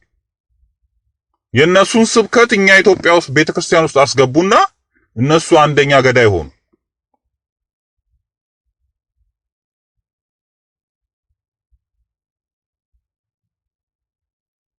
ስለዚህ ያልተሰበከ ስብከት ነው ይዘው የመጡብን።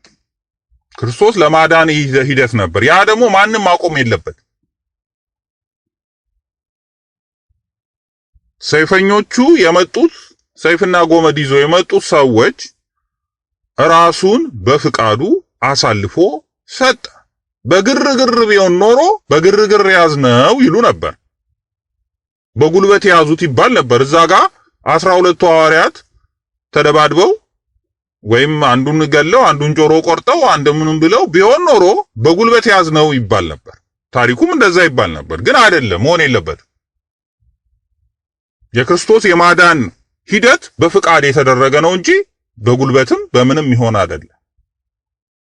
ስለዚህ በፍቃዱ ራሱን አሳልፎ ሰጣቸው። ያ መሆን ስላለበት የመጣበትም ለማዳን ነው። ቀኑን ቆጥሮ ከ5500 ዘመን በኋላ አድንሃለሁ ባለው መሰረት ያን ለማዳን ነው የመጣው። ያንን የማዳን ህይወት ከሌላ ነገር ጋር ቀላቅለን ሌላ ተአምር አድርገን ክርስቲያኑ ራሱን የመከላከል አቅሙን ለማዳከም ብለን ሰይፍ እንዳታነሳ ቁጭ አድርግ ዝም ብለህ ሙት የሚል ነገር ይዘውብን መጥተዋል። ሐዋርያትም ከዛ በኋላ የማዳን ስራ ነው የሰሩት። ሐዋርያት 7 ቋንቋ ተገልጾላቸው በዓለም ላይ እየዞሩ እንዲያስተምሩ ፈቅዶላቸዋል። ሄደው አስተምረዋል። በመጨረሻ በሰማዕታትነት አልፈዋል። እነሱ ያ ነው ሂደታቸው የነበረ። የሚቀበል ይቀበላል፣ የማይቀበል የእግራችሁን ትቢያ አራግፋችሁ ውጡ ነው የተባሉ።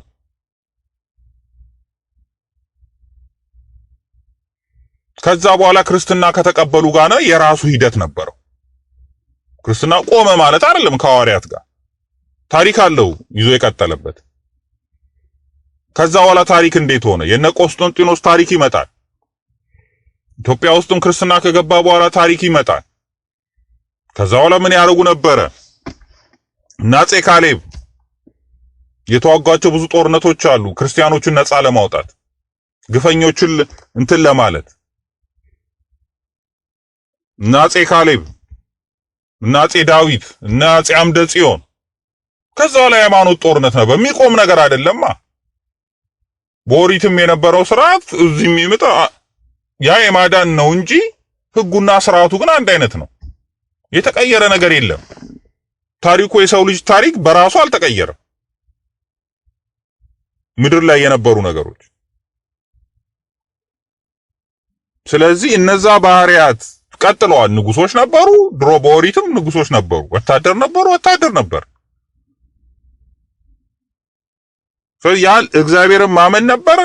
እግዚአብሔርን አምኗል። የሚያምኑ አሉ። አሁን ያ የተፈጸመው ምስራቹ ነው።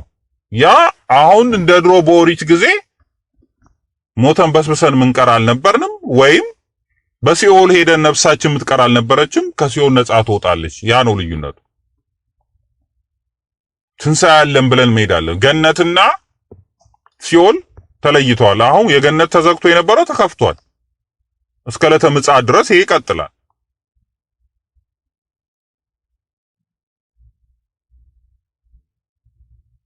ስለዚህ ምንም የቆመኝ ነገር እኛም በአባቶች አዲስ እምነት እናምጣ ካልን በስተቀር የነ አፄ ዘርዓ ያዕቆብ ሃይማኖት አሁን ያለኝ ሃይማኖት ነው። የነ አፄ ካሌብ ሃይማኖት አሁን ያለኝ ሃይማኖት ነው። የነ አፄ ዘርዓ ያዕቆብ ሃይማኖት አሁን ያለኝ ሃይማኖት ነው። እና አፄ ዘርዓ ያዕቆብ ሲባል እሳቸው መሪ በነበሩበት ጊዜ ነው እንጂ ምዕመናኑ ታሪኩ ሁሉ ያ ነው። ገድላቱም ምኑም ብናረው የአባቶቻችን ይሄ ነው። ሌላ ነገር የለም። ታሪኩን የምናገኘው በዛ የነ አቡነ አረጋዊ ገድል ላይ ነው። ስለ አፄ ካሌብ ዳግራን ሄዶ መዝመት የምናገኘው በቅዱሳኑ ታሪክ ላይ እኮ ነው የምናገኘው። ለምን? ጦርነቱ ቅዱስ ስለነበረ። ይሄ ማወቅ ያስፈልጋል። እነሱ ያደረጉት ጥረት ሌሎቹን ለመጨቆን፣ ሌሎቹን ለመግዛት፣ ሌሎቹን በእምነት ለመቀየር አይፈቀድም፣ አይቻልም። ግፍ ለመፈጸም አይደለም እንኳን አይደለም ከሌሎች ጋር እንኳን ለመዋጋት መጀመሪያ ደብዳቤ ተላላክ፣ ተታረቅ ወይም እርቅ ጠይቅ ምናምን የሚሉት ስርዓቱ ላይ አለ።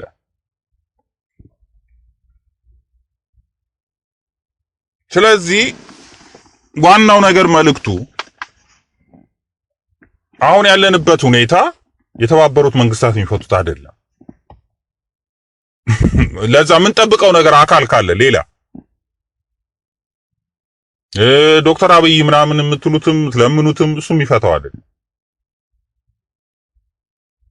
ወይም አንዳንዱ ጀዋር እንደው ይቅርታ ያደርግልን ይሁን ብሎ የሚያስብም ሊኖር ይችላል፣ ወይ ሌሎች አካላት። እነዚህ ሁሉ አይሆንም። ስለዚህ እኛ ማድረግ ያለብን በአባቶቻችን መንገድ መሄድ አለብን። አዲስ እምነት አይደለም ያለን፣ የነበረ እምነት ነው። አዲስ እምነት ልንፈጥር አንችልም። አዲስ እምነት ከሆነ የተሐድሶ እምነት የሚባለው ነው። አዲስ ከሆነ የመናፍቃን እምነት የሚባለው ነው። ይሄ ደግሞ የመቀላቀል አቅማችን የሚያዳክም ከሃይማኖታችን ውጪ የሆነ ነው እና አቡነ ጴጥሮስ ይሄን እምነት አያውቁት። አርፋችሁ ቁጭ በሉ የሚባል ነገር እና አቡነ ጴጥሮስ አርበኛውን እያነቃቁ ከአርበኛው ጋር ሆነው እየተዋጉ ነው መጨረሻ ላይ ለሰማዕትነት የቀረቡት። ይሄ ነው ታሪካቸው የሚያሳየው። ስለዚህ አርፋችሁ ቁጭ በሉ ምናምን የምትሉ ሰዎች አጨርባሪዎች ናችሁ። ከሃይማኖት ውስጥ ምንም የላችሁ። ይሄ ሊሆን ግድ ነው ናው ግድ ነው ምናምን የሚሉ ሰዎችም አሉ። እሱን ለመናገርማ ቆየን እኮ ከተናገርን ምን እንደሚሆን እኮ እዚህም ከዓመት በፊት ተነግሯል፣ ይታወቃል። ግን ምንድነው መልሱ የሚሆነው ነው? እንዴት ነው ይሄን መወጣት የምንችለው ነው? እንዳልኳችሁ ሌሎች ግፈኞች በነበሩበት ጊዜ እነዛ ግፈኞች እግዚአብሔር የሚያጠፋቸው የነበረው ሰው በማስነሳት ነው። ለምሳሌ እስራኤላውያንን ነፃ ያወጣው ሙሴን አስነስቶ ነው። ዳግራን የነበሩትን ክርስቲያኖች ነፃ ያወጣው እና አፄ ካሌብን አስነስቶ ነው። እግዚአብሔር ሰው ያስነሳል። ለዛ ደግሞ ሰው ለመሆን ሰው ሆኖ መገኘት አለብን። ካልተገኘን ምንም ማድረግ አይቻልም። ስለዚህ እኛ የምንመች ለእግዚአብሔር የምንመች መሆን አለብን።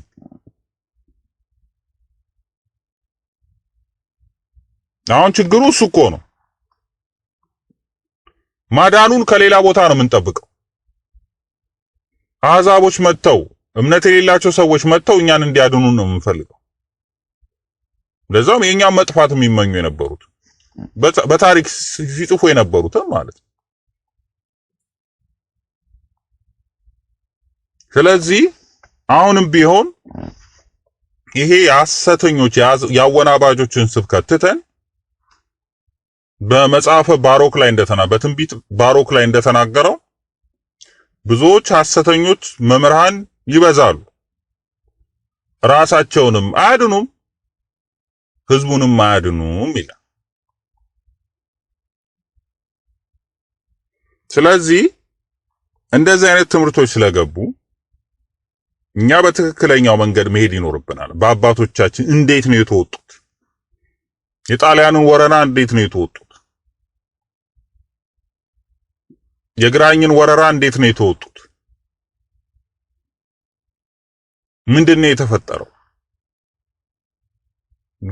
ሌሎቹንም ወረራዎች በኢትዮጵያ ላይ የተደረሱ ወረራዎችን እንዴት ነው የተወጡት? ምክንያት እንዳንፈጠር የጣሊያን ወረራ ጊዜ ንጉሱም የሉ ማንም የለም። አርበኞቹ ግን ምን ሲያረጉ ነበር? እነ በላይ ዘለቀ ምን ሲያረጉ ነበር? እነ ራስ አበበ ምን ሲያረጉ ነበር?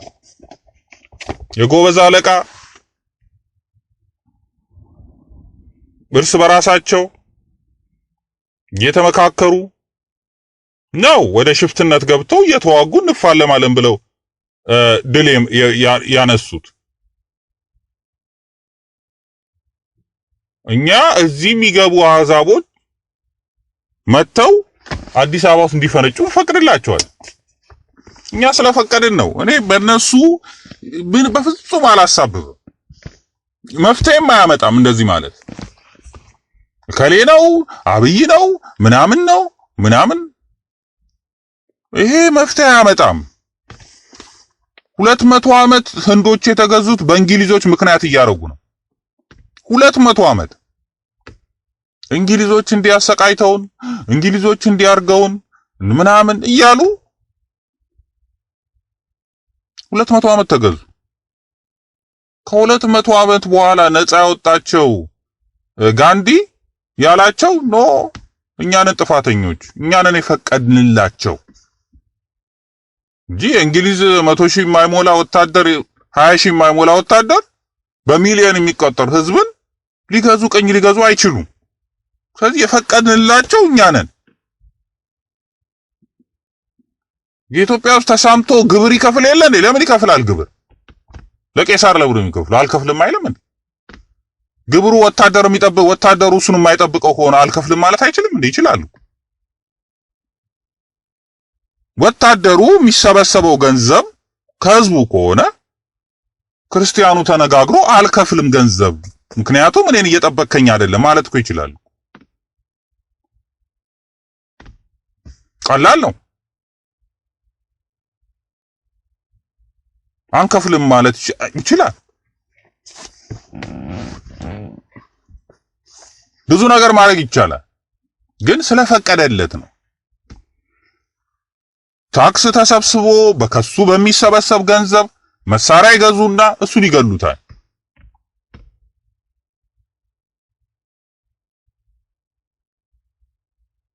ወታደሮቹ ፖሊሶቹ ናቸው አይደል? ናዝሬት ውስጥ ሲገሉ የነበሩት ክርስቲያኖችን ፖሊሶቹ ናቸው።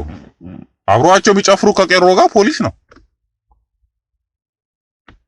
ስለዚህ ሁሉ ነገር እኛ ስለፈቀድንላቸው፣ ለዚህ ነው እኛ ስለፈቀድን ነው ብሎ ግን እኛን ራሳችን እምቢ ማለት አለብን ብሎ ነው 200 ዓመት የፈጀውን ባርነት ነፃ ያወጣቸው።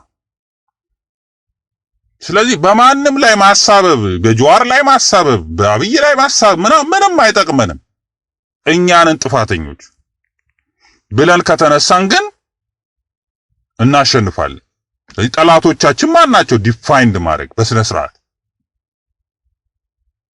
ለፖለቲከኞች ጥቅም አይደለም፣ ለማንም እንዳንገዛ ማለት ነው።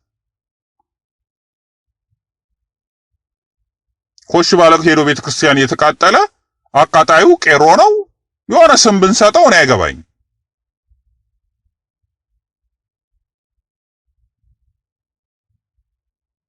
ምናምን ነው ምናምን እያልን ለራሳችን ዝም ብለን ስም ብንሰጠው እኔ አይገባኝም። አለቃ አላቸው፣ አዛዥ አላቸው። ጀዋር ነው፣ ጀዋርና ግሩፖቹ ናቸው። በአዲስ አበባ ቁጭ ብለው በቴሌቪዥን ቁጭ ብለው እኛ ኦርቶዶክስ እንደዚህ ጠላታችን ናት፣ ኦርቶዶክስ መሆን ኦሮሞነትን ማጥፋት ነው ምናምን የሚናገሩ ግለሰቦች አሉ። እነሱ ወንጀለኞች ናቸው። ወይም ስብከት የሚያደርግ ነው የደንበኛ የጄኖሳይድ ስብከት የሚያደርግ ሚዲያ ነው። ሚዲያም ከሆነ ሚዲያውን እሱም መክሰስ፣ መቃወም ከሆነ እሱም መቃወም። ግለሰቦቹ አሉ ከሌ እየወጡ የሚናገሩት። ታየ ደንዳን ከሆነ ታየ ደንዳ በለው ምናምን የሚለው ግለሰቦቹ ማውጣት ነው እንጂ የምንቄሮ ምናምን ብለው በሌላ ስም መጥራት ምን ያስፈልጋል?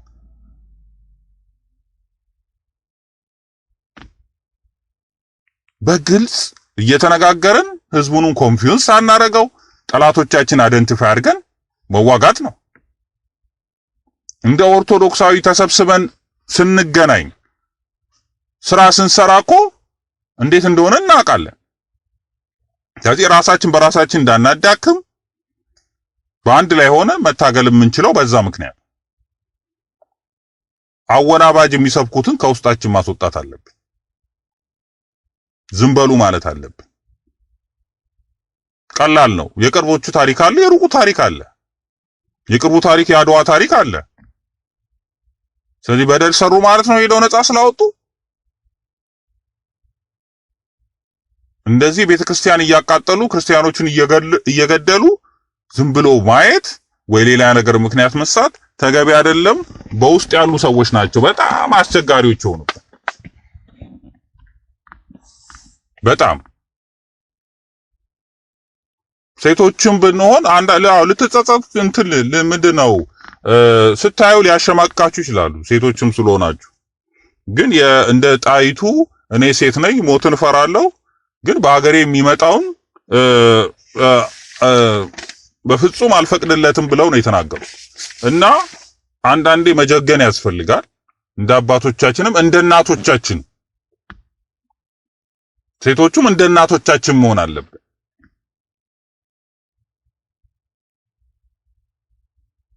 እናቶቻችን ያስጨክኑ ነበር ባሎቻቸውን፣ ሌሎችም እንዲዘምቱ፣ ለሃይማኖታቸው እንዲቆሙ፣ ለነጻነታቸው እንዲቆሙ፣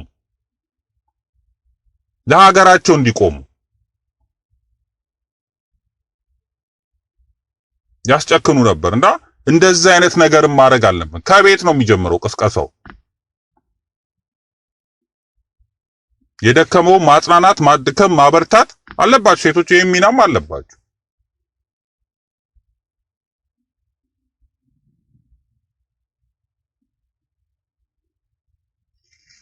እና እንግዲህ ስለነበረን ጊዜ እግዚአብሔር የተመሰገነው። እንግዲህ ሌላ መፍትሄ እንዳለ አላውቅም፣ ግን ሰዎቹ እንድትይዙልኝ የሚፈልገው ዋናው ነገር እነዚህ ሰዎች መግደላቸውን አያቆሙም። ተስፋ መቁረጥ አለብን። ሊያድነን የሚችል ምንም አይነት አካል አይኖርም። ማዳን የምንችለው እኛ በራሳችን ነን። መደራጀት ስንል እንደ ኦርቶዶክሳዊ ተሰብስበን ኃይላችንን ተሰብስበን እግዚአብሔርን ይዘን ልክ እንደ አባቶቻችን ምንም አዲስ ነገር የለም። አዲስ ነገርና የምናመጣው ነገር የለም። የቤተክርስቲያናችን መጥፋት የቤተክርስቲያናችን መቃጠልም አዲስ አይደለም። ቤተክርስቲያናችንን የምንከላከልበት አቅም ወይም ስራ አዲስ አይደለም። ከአባቶቻችን የወረስነውን ነገር ነው ይዘን እንይያለን። አርበኝነት የአባቶቻችን፣ ተጋድሎ የአባቶቻችን ነው እና አቡነ ጴጥሮስ ያሳለፉት ነው የቅርቦቹ።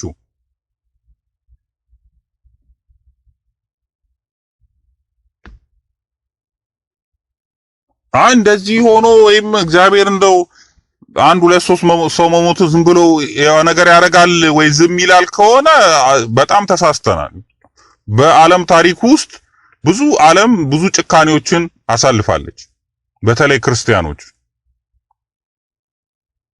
በቅርቡ በጣሊያን ጊዜ እንኳን ሰዎች እየተወሰዱ ከአውሮፕላን ይወረወሩ ነበር እግዚአብሔር የለም ወይ እስከሚሉ ድረስ። በአውሮፕላን ከሰማይ እየተወረወሩ ተፈጥፍጠው እንዲሞቱ ያደርጉ ነበር ጣሊያኖች። በድንጋይ እያሰሩ ጣና ውስጥ ሊቃውንቱን፣ ካህናቱን፣ መነኮሳቱን እየሰበሰቡ በድንጋይ እያሰሩ ወደ ውሃ ውስጥ ይከቷቸው ነበር። ጣና ባህር ውስጥ ብዙ ሰው ነው ያለቀው እንደዛ። በበርሜል ውሃ እያፈሉ እዛ ውሃ ውስጥ ይከቷቸው ነበር። ገና ይሄን ያሳዩናል። እነዚህ እኮ ሊያሳዩን ይችላሉ። አሁንም እነዚህ ጭካናቸውን ከዛ በላይ ሊያሳዩን ይችላሉ።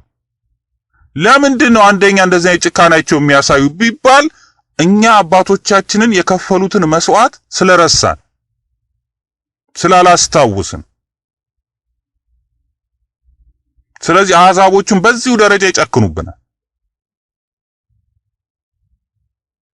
ዳዊት ወታደሮቹን ልኮ ኢየሩሳሌም ውሃ መጠጣት ፈልጎ ነበር። ሁሌ በውዳሴ ማርያም ላይ የምንሰማው ነው። ወታደሮቹን ላከ። በላከ ጊዜ ሄደው ሊፈልገው ሊጠጣ የወደደውን ውሃ አመጡለት ይላል። ተዋክተው ግን ውሃውን ባመጡለት ጊዜ ውሃውን ለሱ የከፈሉለት መስዋዕት ባስታወሰ ጊዜ ከሱ ውሃውን አልጠጣም፣ አፈሰሰው መሬት። ይህ ነገር ለዘላለም ጽድቅ ሆኖ ተቆጠረለት ይላል። እንዴ ዛሬ እኮ ይሄ ይቅርብን ብለን ማለት አለብን እኮ ለሰማዕት። ከዚህ ታሪካችንን ስናይ እኮ አባቶቻችን ለኛ የከፈሉትን መስዋዕት ስናይ እኮ ይሄ ይቅርብን፣ ይሄ ምቾት ይቅርብን ማለት እኮ አለብን እኮ። ዳዊት ውሃ ተጠምቷል። ግን እነሱ የከፈሉትን መስዋዕት አስቦ ይሄን ውሃ ባልጠጣስ ብሎ መሬት አፈሰሰው። ሁሌም ልናስብ ይገባል። የተከፈለንን መስዋዕት ለቤተ ክርስቲያን የተከፈለውን መስዋዕት መርሳት የለብንም። ግን ያን ረስተን ብዙ ነገር አድርገን ነው ዛሬ እነሱም አህዛቦች ጨካኝ አህዛቦች የመጡብን።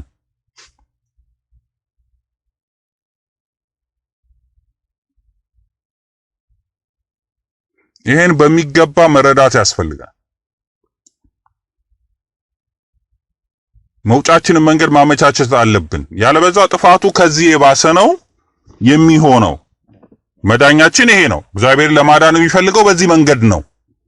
በሌላ መንገድ በፍጹም ሊያድነን አይችልም። እኛ በምናስበው አይነት ነገር የተባበሩት መንግስታት ወይ ምናምን መጥተው እንደዚህ ምናምን ያድኑናል ምናምን ምንለው ነገር ከሆነ አይሆንም። አይሰሙንም፣ መስማትም አይፈልጉም የኛን ጩኸት። ቢሰሙ ኖሮ ለጣሊያን ጊዜ ይሰሙ አልነበር እንዴ? መርዝ ጋዝ ሲያወርድብን። እስካሁን ድረስ እኮ በዩናይትድ ኔሽን ውስጥ ጣሊያን መርዝ ጋዝ ማረጉን እኮ አልተቀበሉትም። ክርክር ነበር። ጣሊያን በኢትዮጵያ ውስጥ ጄኖሳይድ ማረጉን እኮ አልፈቀዱም። ዩናይትድ ኔሽን አልፈቀደም። እሱን ለማድረግ ግሎባል አሊያንስ የሚባል ግሩፕ እየተንቀሳቀሰ ነው። ካቶሊክ ይቅርታ አልጠይቅም አለች። ኢንቮልቭ ያደረገችበትን የተሳተፈበችን ጦርነት ባርካ ወታደሮቹን የላከችው ቫቲካን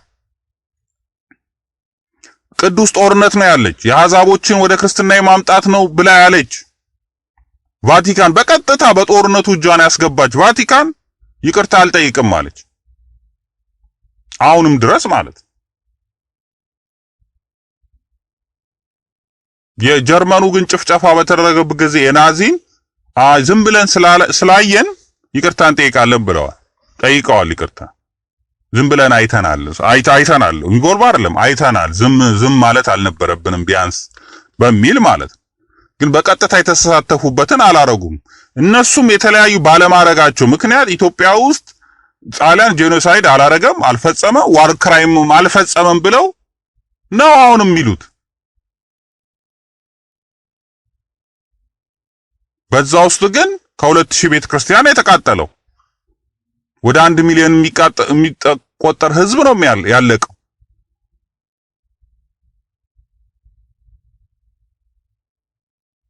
ብዙ መነኮሳት ነው የተገደሉት፣ ካህናት የተገደሉት። አይሰጡም፣ አይፈልጉም። እኛ ራሳችን ግን ከነሱ የሚበልጥ ኃይል እንዳለን ማመን አለብን። እግዚአብሔር እዚች ምድርን የፈጠረ ከኛ ጋር ነው። ከኛ ጋር መሆኑ በተደጋጋሚ አሳይቷል። ለዓለም ማለት ነው። በሁለተኛ ዓለም ጦርነትን አስነስቶ እኛ ላይ ያደረሱትን በደል እጥፍ እነሱ ላይ አድርጎባቸዋል። አሁንም ያደርጋል። ግን እኛ ወደ እግዚአብሔር መመለስ አለብን። የእግዚአብሔርን ስም አንፈልግም ያልነው እኛ ነን። ወደ ንስሐ መግባት ማለት ወደዛ እስካልተመለስን ድረስ ንስሐ ገባን ማለት አይደለም። ብዙዎቻችን አንዳንዶቹን ጸልይላለን ምናምን ይባላል፣ ግን አይሆንም። የሚሆነው ምንድነው? እዚህ ጋር ነበር የተሳሳት ነው። ለካ የእግዚአብሔርን ስም አያስፈልገንም ብለናል። የእግዚአብሔር ስም አይጠራ ብለናል። ስለዚህ አሁንም እግዚአብሔርን መያዝ አለብን፣ የእግዚአብሔር ኃይል ማድረግ አለብን ብለን ወደ ንስሐ መግባት ማለት ወደዛ መመለስ ማለት ነው። የዛኔ ድል እናደርጋለን። ያለበዛ ግን በእነዚህ ከምንም ትንኝ ከሆኑ ሰዎች በእነሱ በልጠው ከተማችን ውስጥ አዲስ አበባ ውስጥ እየጨፈሩ እንደፈለጉ ያርደዋል፣ ይገድለዋል ምናምን እንደዛ ነው የሚሆነው። ስለዚህ እግዚአብሔር እልህኛ አይደለም፣ እልህ ግን ያስጨርሳል። እኛ ነን ከእግዚአብሔር ጋር እልህ የተያያዝ ነው። ስለነሱማ ጉዳይ የለውም እኮ ምንም እንኳን አይመለከተውም እኮ ያ ጸባያቸው ነው። ምንም ማድረግ አይቻልም። ጉዳይም የለው። አረጉትም አላረጉትም የሚፈጠር ነገር የለም። እግዚአብሔር ጉዳይ ያለው ከኛ ጋር ነው። እኛ አይ እግዚአብሔር አታስፈልገንም ስንፈልግህ ነው የምትመጣው ብለን ካቆምን ከዛ ይልቅ ከሱ ይልቅ የሌሎቹን እርዳታ የጠላቶቻችን እርዳታ የምንጠብቅ ከሆነ እጃችንን ዘርግተን ያ የራሳችን ጉዳይ ነው። አይ ኢትዮጵያ እጆቿን ወደ እግዚአብሔር ትዘረጋለች የተባለው እግዚአብሔርን ነው። ስለዚህ እግዚአብሔርን ኃይል ማድረግ አለብን ብለን ወደዛ እጃችንን ከዘረጋን እግዚአብሔር ረዳናል፣ ችግር የለም።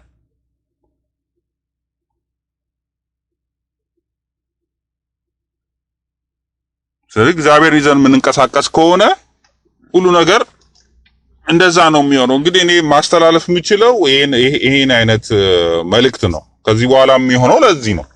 እነሱ ለምን ይገሉናል፣ እንደዚህ ለምን ያርዱናል ምናምን የምንለው ነገር ምንም የማይጠቅም ነገር ነው። ምንም ዋጋ የለውም። እዚህ ጋር የምናወራቸው ሮሮዎች ጭካኔያቸው እንደዚህ ናቸው ምናምን ናቸው። ከዛ በላይ ያደርጋሉ፣ ከዚህም በላይም ይገላሉ። ምንም ይሉንታ የሚባል ነገር የለም፣ አልፈጠረባቸውም።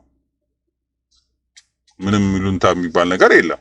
ይሄ መረዳት ያስፈልጋል እና እውነተኛ ማንነታቸውን ማወቅ ለእውነተኛ ድል ወይም መድኃኒቱን ለማግኘት መፍትሄ ለማግኘት ይረዳናል። ስለነበረን ጊዜ እግዚአብሔር የተመሰገነ ይሁን። መልካም ቀን ይሁንላችሁ። መልካም ጊዜ